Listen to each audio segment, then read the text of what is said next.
O homem foi encontrado morto em uma praia, todo arrumado, de terno e sem nenhum grão de areia no sapato, tipo, como se ele nunca tivesse pisado ali. E o mais estranho é que quanto mais a polícia investigava, menos sentido o caso fazia. A única pista era um bilhete escondido no bolso escrito "Está terminado" e com um código pra lá de esquisito. Eu sou a Bru e deixa que eu te conto quem é o culpado. Na real, hoje eu vou tentar te contar quem é o culpado. Hoje eu vou te contar o caso do Homem de Somerton, um dos mistérios mais estranhos e mais bem documentados do século XX. Ainda assim, um dos que menos tem respostas. Então, senta que a história é longa, porque teve também reviravolta há pouco tempo. Eu vou te contar tudo desde o início. Estamos em Adelaide, no sul da Austrália. É dia 30 de novembro de 1948. Por volta das 7 da noite, um casal caminha pela praia de Somerton. Eles reparam no homem deitado na areia, perto de umas rochas e próximo à escada que dá acesso à praia. Ele está com as pernas esticadas e os pés cruzados, como se ele estivesse ali relaxando depois de um dia de sol. Enquanto eles observam, ele estende o braço direito para cima como se fosse acender um cigarro e deixa o braço cair de volta. O casal acha que ele está bêbado e tentando fumar sem sucesso, então seguem o caminho. Cerca de 1 hora depois, outro casal passa pelo mesmo lugar. Já escureceu e os postes de luz estão acesos. E dá para ver vários mosquitos voando ao redor da cabeça do homem, que não reage a nenhum deles. Eles até cogitam que ele possa estar desmaiado, mas acabam chegando na conclusão, como no casal anterior, de que é só mais um homem bêbado dormindo pesado. Só que na manhã seguinte, então no dia 1º de dezembro, os moradores locais avisam a polícia que o homem continua exatamente no mesmo lugar, só que agora ele está gelado. Bom, ele está morto. Tem um detalhe na postura dele que ninguém dá muita importância na hora, mas que anos depois vira uma das maiores pistas do caso. As pernas esticadas, os pés cruzados, a cabeça encostada displicentemente contra a pedra, é uma posição relaxada demais, quase artificial, como se alguém tivesse montado aquela cena. Além disso, tem os cigarros, um intacto apoiado atrás da orelha dele e o outro fumado só pela metade encaixado na gola do casaco, bem alinhado com a altura da boca, como se ele tivesse tirado o cigarro da boca e guardado ali sem terminar de fumar. E ninguém, absolutamente ninguém sabe quem ele é. Fisicamente ele chamava atenção. A aparência britânica, pele clara, cabelos ruivos, já com alguns fios grisalhos. Olhos castanhos entre 40 e 45 anos. Uma média de 1,80 m. Ombros largos, cintura estreita. Um porte atlético. Parecia alguém que se exercitava com frequência. Os braços estavam bronzeados, mas as mãos não tinham nenhum sinal de trabalho manual pesado. O detalhe mais estranho no corpo dele eram os dedos dos pés. Um formato triangular incomum, sugerindo que ele tinha o hábito de usar sapatos pontudos e apertados por muito tempo. O tipo de coisa que investigadores associaram na época a bailarinos ou dançarinos. As panturrilhas eram extremamente musculosas, como as de alguém acostumado a longas caminhadas ou corridas. Ele vestia uma camisa branca, gravata vermelha e azul, calça marrom, meias e sapatos marrons e muito bem engraxados, tá? E mesmo com o calor típico da Austrália, ele estava usando um suéter marrom por baixo de um casaco cinza, num estilo europeu, uma escolha de roupa que não combinava muito com aquele lugar. Ele também não usava chapéu, algo bem comum para um homem bem vestido em 1948.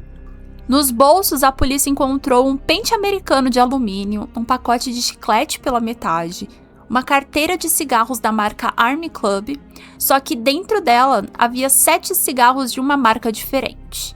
Uma caixa de fósforo, uma passagem de trem de segunda classe não utilizada de Adelaide até a praia de Henley Beach, e uma passagem de ônibus também não utilizada de Adelaide até Gleneagle. O ponto de embarque ficava a cerca de 250 metros de onde ele foi encontrado. Os bilhetes indicavam que ele tinha chego à estação ferroviária de Adelaide por volta das 11 da manhã daquele mesmo dia 30 de novembro. Fora isso, nenhum documento, nenhuma carteira, nenhum dinheiro, nenhum talão, nenhuma cicatriz ou marca de nascença que ajudasse a identificá-lo. E cada peça de roupa que ele vestia tinha sido cuidadosamente limpa de qualquer etiqueta, sem exceção. Um detalhe curioso, no bolso da calça havia um remendo feito com linha laranja, mas de um jeito considerado grosseiro, o que intrigava os investigadores, já que o resto das roupas dele indicava alguém com dinheiro suficiente para pagar um bom alfaiate.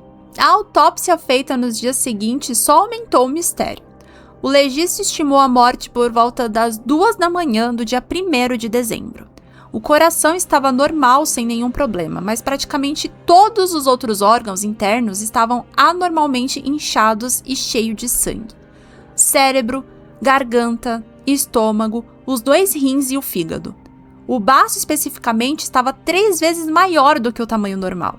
As pupilas também estavam em um formato fora do comum. E tinha uma contradição que intrigava todo mundo, porque o exame mostrou que a última refeição dele foi um pastel comido de 3 a 4 horas antes da morte. Só que ele já tinha sido visto deitado, aparentemente incapacitado, desde as 7 da noite anterior. Ou seja, se a morte foi por volta das 2 da manhã, ele teria comido esse pastel entre as 10 e 11 da noite, certo?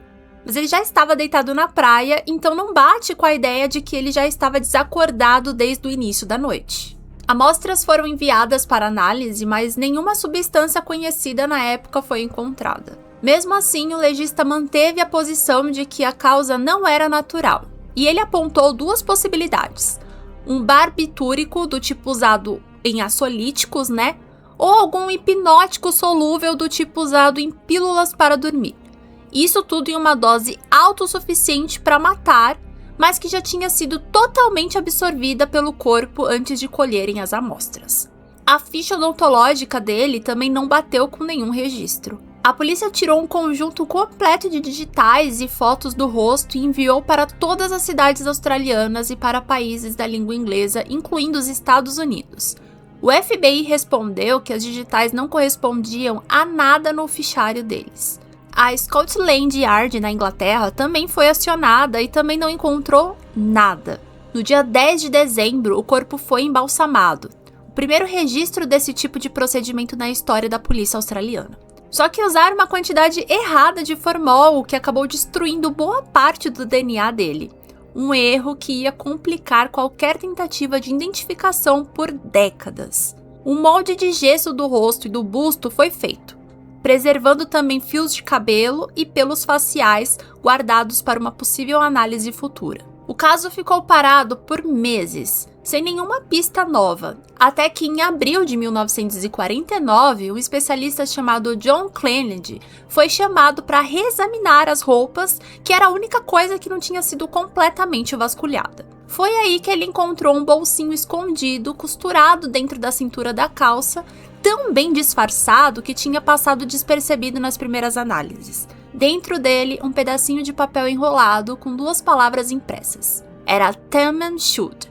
Há versões diferentes de como a polícia descobriu o significado dessas palavras. Algumas fontes dizem que bibliotecários foram chamados para traduzir. Outras contam que foi um repórter policial da época chamado Frank Kennedy quem reconheceu o idioma como persa. De qualquer forma, a conclusão foi a mesma. A frase significa: está terminado, acabou. É a última linha de uma obra clássica persa do século XII chamada O Rubaiyat, de Omar Khayyam, que ficou popular no Ocidente justamente nos anos ao redor das 2 guerras mundiais. A polícia então passou a vasculhar livrarias, bibliotecas e editoras por toda a Austrália, atrás de uma cópia do livro que estivesse faltando exatamente aquele pedaço da última página. Publicaram até uma foto do papel nos jornais pedindo para que quem tivesse uma cópia levasse até a polícia. Várias pessoas apareceram com exemplares, mas nenhum batia. A resposta veio de um jeito inesperado.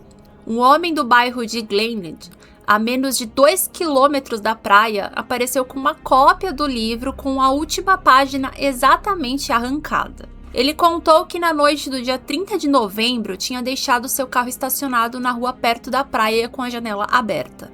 Quando ele voltou, encontrou o livro largado no banco de trás. Ele não sabia de quem era, só guardou. Uma análise confirmou, o corte da página batia perfeitamente com um pedacinho de papel achado no bolso secreto. Era o mesmo livro, uma edição de 1941, traduzida por Edward Fitzgerald e publicada na Nova Zelândia. Só que em vez de resolver o caso, o livro trouxe ainda mais perguntas. Na contracapa escrita a lápis bem fraquinha, quase que apagando, havia 5 linhas de texto, todas em letras maiúsculas que pareciam formar um código. A segunda linha tinha sido riscada e chamava a atenção o fato de que ela era muito parecida com a quarta linha, como se o autor tivesse errado e escrito o mesmo trecho depois. Nem a primeira letra da primeira linha os investigadores conseguiram determinar com certeza. Parecia um M ou um W. Especialistas em criptografia foram chamados na época e as linhas foram publicadas nos jornais pedindo ajuda de qualquer pessoa que conseguisse decifrar. Ninguém conseguiu.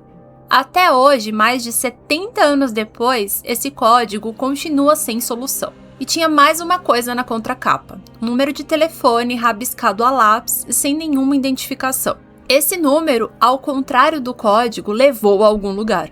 Porra, finalmente, né? A polícia rastreou o número do telefone até uma enfermeira que morava a cerca de 800 metros da praia de Somerton. Nos registros oficiais, o seu nome foi mantido em sigilo, identificada apenas pelo codinome Justin. Anos depois, ela seria publicamente associada ao nome Jessica Ellen Thompson. Quando a polícia foi até ela, a Justin contou uma história que durante a Segunda Guerra Mundial ela trabalhou no Royal North Shore Hospital, em Sydney, e ela era dona de uma cópia do Rampage. Ela teria dado esse livro de presente a um tenente do exército chamado Alfred Boxall, da seção de transporte aquático do exército australiano, e escrito o seu número de telefone dentro dele. Segundo ela, o Boxall nunca chegou a entrar em contato. Depois da guerra, ela se mudou para Melbourne e se casou. Chegou a receber uma carta dele mais tarde e respondeu avisando que já era casada. Ela também contou que no final de 1948, um homem misterioso tinha perguntado sobre ela aos vizinhos dela. Quando a polícia mostrou o molde de gesso do rosto do homem morto, a Justin ficou visivelmente abalada, quase que desmaiou, mas insistiu que não conseguia identificá-lo. A polícia, aliás, achou por um tempo que tinha resolvido o mistério. Será que o homem de Somerton era justamente esse tenente Boxall, tentando reencontrar a mulher que ele amava? Só que localizaram esse tal de Boxall vivo, trabalhando na manutenção de uma garagem de ônibus. E ele ainda tinha o seu próprio exemplar do livro, completo, com a página Tamam Shud. E ela estava intacta, então não era ele. Isso descartou uma teoria, mas aumentou a suspeita sobre a Justin, porque se não era o Boxall, quem era o homem que ela recebeu perguntando sobre ela? A polícia voltou a questioná-la várias vezes, convencida de que ela sabia mais do que ela estava contando, mas ela nunca revelou nada além disso. Em 17 de junho de 1949, foi aberto um inquérito oficial para tentar determinar de forma conclusiva a causa-morte. Um segundo legista, o Sir John Burtle Cleland, reexaminou o corpo e notou algo que tinha passado despercebido. Os sapatos do homem estavam limpos demais, pareciam ter sido engraxados recentemente, o que era estranho para alguém que supostamente tinha caminhado pela areia da praia. Isso reforçava a possibilidade de que o corpo tinha sido carregado até ali, e não que ele tivesse ido até lá por conta própria. Cleland também notou que não havia sinais de vômito ou convulsão, e esses dois efeitos são os mais comuns em quadros de envenenamento, sugerindo que, se ele realmente foi envenenado, isso pode ter acontecido em outro lugar e o corpo foi descartado ali depois. Mas tem outro detalhe intrigante. As pessoas que disseram ter visto o homem bêbado na praia na noite anterior nunca confirmaram com certeza absoluta que era o mesmo homem encontrado morto na manhã seguinte. Isso abriu por um tempo a possibilidade de que fossem duas pessoas diferentes, o que ajudaria a explicar a contradição do pastel comido horas depois do horário em que ele já estava supostamente desacordado. Mas essa linha de investigação não foi adiante, porque as próprias testemunhas depois reafirmaram que eram a mesma pessoa. Ou seja, vocês estão vendo que é bem confuso, né? Um professor de fisiologia da Universidade de Adelaide, chamado Cedric Stanton Hicks, apresentou uma teoria.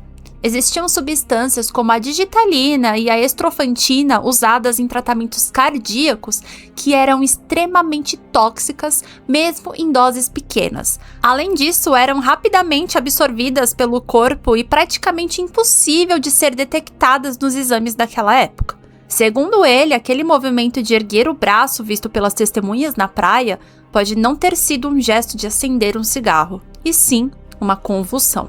Mesmo assim, nada foi provado de forma definitiva e o caso ficou oficialmente sem solução. No dia 14 de janeiro de 1949, funcionários da estação ferroviária de Adelaide encontraram uma mala marrom no depósito de achados e perdidos, registrada exatamente no dia 30 de novembro por volta das 11 da manhã. Mesmo dia e horário das passagens encontradas no bolso do homem. Dentro da mala, um casaco vermelho, chinelos de feltro vermelho, 4 cuecas, um pijama, utensílios de barbear, uma calça marrom clara com areia grudada na barra, uma chave de fenda, um pincel de estêncil, do tipo usado em navios mercantes para marcar cargas, uma faca de mesa transformada num instrumento de corte afiado, uma tesoura, um carretel de linha de costura laranja e uma linha americana que não era vendida na Austrália. Era o mesmo tipo de linha usada no remendo grosseiro encontrado na calça do corpo. Vocês lembraram, né? Obviamente, o padrão se repetiu, né? Nenhuma etiqueta de identificação das roupas de dentro da mala. Mas, dessa vez, restou um detalhe. Um nome parcial bordado em algumas peças. Algo como Kewney ou T. Kewney, junto com marcas de lavagem a seco. A polícia tentou rastrear esse nome, mas assim, sem sucesso. Provavelmente era um nome falso deixado de propósito para despistar. O casaco vermelho era de um tecido fino com uma costura que indicava ter sido feita sob encomenda por um alfaiate nos Estados Unidos. A empresa responsável foi localizada e confirmou que esse tipo de peça só era feito por encomenda direta, mas não tinha nenhum registro de cliente estrangeiro que ajudasse a identificar o dono. A polícia também descobriu pelos registros da ferrovia que o homem tinha chego a Adelaide num trem noturno vindo de Melbourne ou de Port Auguste e que comprou a passagem de ônibus para Glenelg. E isso era por volta das 10h50 da manhã. Mas, por algum motivo, ele nunca embarcou. Entre as 11 da manhã e as 19 horas da noite, quando foi visto pela primeira vez na praia, ninguém sabe o que ele fez ou por onde ele andou. Sem identificação e sem ninguém reivindicar o corpo, o homem foi enterrado em 14 de junho de 1949 no cemitério de West Terrace, em Adelaide. O funeral foi custeado pelo Exército da Salvação e outras associações e justamente para evitar que ele fosse sepultado como indigente. A inscrição na lápide dizia apenas: "Aqui jaz o homem desconhecido encontrado na praia de Somerton". Só que com o tempo, começaram a aparecer flores no túmulo dele, e assim, regularmente. E flores, normalmente, são só deixadas por quem conheceu a pessoa. A polícia chegou a interrogar uma mulher vista saindo correndo do cemitério, mas ela negou saber de qualquer coisa. Nunca descobriram quem estava visitando aquele túmulo. Mais ou menos na mesma época, uma recepcionista de um hotel em frente à estação ferroviária de Adelaide relatou que o hóspede estranho tinha ficado no quarto 21, cerca de uma semana antes do corpo ser encontrado, e deixado o hotel justamente no dia 30 de novembro de 1948. As faxineiras encontraram no quarto uma maleta preta de médico com uma seringa hipodérmica dentro. Essa pista também nunca levou a lugar nenhum.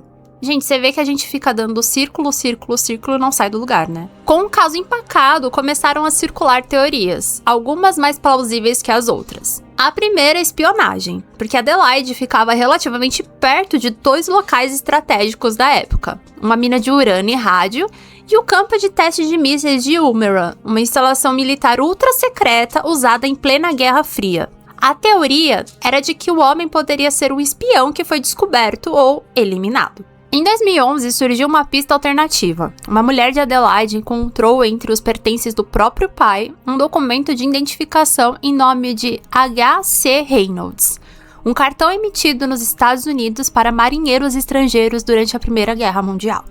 A comparação da foto deste documento com o rosto do homem de Somerton era impressionante, praticamente idênticos, exceto por um detalhe: o formato das orelhas eram diferentes. Buscas em arquivos nacionais dos Estados Unidos, do Reino Unido e da Austrália não encontraram nenhum registro real de H.C. Reynolds. Então, a teoria nunca nem foi confirmada, mas também não foi descartada. Em 2013, a história ganhou um novo capítulo através de Kate Thompson, filha de Justin, a enfermeira.